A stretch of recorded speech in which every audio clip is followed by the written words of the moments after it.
Nous ne sommes pas des êtres rationnels. On le sait tous, mais on a tendance à l'oublier. Si on était rationnel et très cohérent, on aurait beaucoup moins de difficultés à préserver la planète, puisqu'on sait tous qu'on va dans le mur, à la fois pour la planète et pour l'avenir de nos enfants, mais on a quand même toujours du mal à trier nos déchets, et moi la première.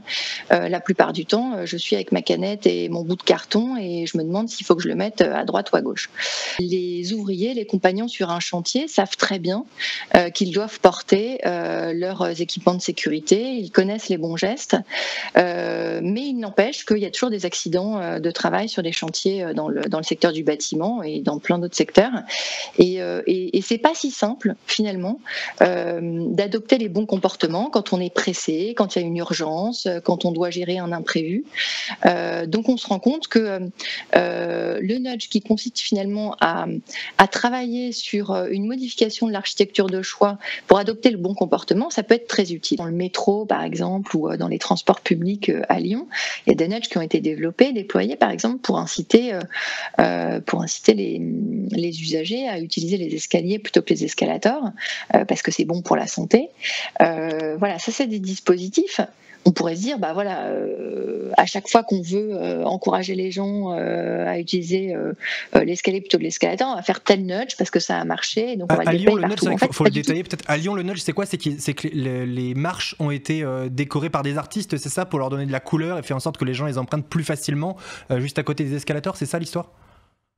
Ouais, alors ça peut être ça. Il y a plein d'exemples qui ont été faits sur la manière de customiser des escaliers pour encourager les gens à prendre l'escalier plutôt que l'ascenseur, parce que c'est bon pour la santé, c'est les décorer, c'est mettre toutes les 10 marches, bravo, vous n'êtes plus qu'à 50 mètres de l'arrivée, ou bravo, vous avez perdu 30 calories, ou voilà, il y a plein de dispositifs. Mais en tout cas... Moi, j'avais un super nudge de circulation pour inciter les gens à rouler doucement, qui était qu'il y avait, vous savez, les bandes blanches qui sont des fois, qui font du bruit sur l'autoroute, si on est un premier, le fait que quand vous dépassez, ça fait un bruit, mais j'avais été une fois parce que souvent on met des dodanes pour que les gens roulent à 50, mais en fait en général ils roulent à 70 puis à 20, etc. Et ils avaient créé des bandes et ça faisait une musique, et si tu roulais à la bonne allure, ça faisait un au clair de la ligne ou un truc comme ça, et je trouvais que c'était une hyper bonne idée. À chaque fois je me dis c'est quand même très lié à la créativité. Julie Céline m'a raconté un super nudge aussi basé sur une mouche, est-ce que tu veux le raconter? Oui, alors ça, c'est le nudge le plus connu et le plus trivial. Et c'est une histoire de pipi et de garçon. C'était l'aéroport d'Amsterdam qui avait des vraies difficultés de nettoyage de ses sanitaires. Et ils ont déployé un nudge qui est donc resté connu et célèbre, qui s'appelle la mouche. Donc ils ont mis un sticker de mouche au fond de l'urinoir. Donc dans les toilettes des hommes. Et l'homme étant joueur, ayant l'habitude de faire pipi en visant depuis qu'il est tout petit et qu'il va faire pipi dans le jardin avec le papa, le grand-père et l'oncle, eh bien tout le monde s'est mis, enfin en tout cas les hommes, à viser la mouche. Donc c'est considéré déjà quand même que c'était que les toilettes des hommes qui étaient crades. Enfin bon. Et donc les urinoirs sont devenus beaucoup plus propres. Voilà, donc c'est un exemple qui Moi j'ai mis des vrais reste en mouches chez moi, mais ça n'a pas eu le succès escompté malheureusement.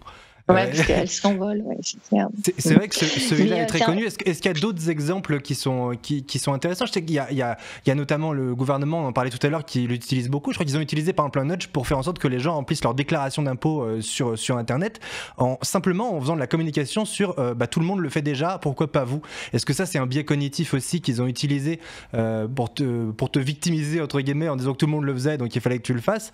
Est-ce que ça en fait partie? Ouais.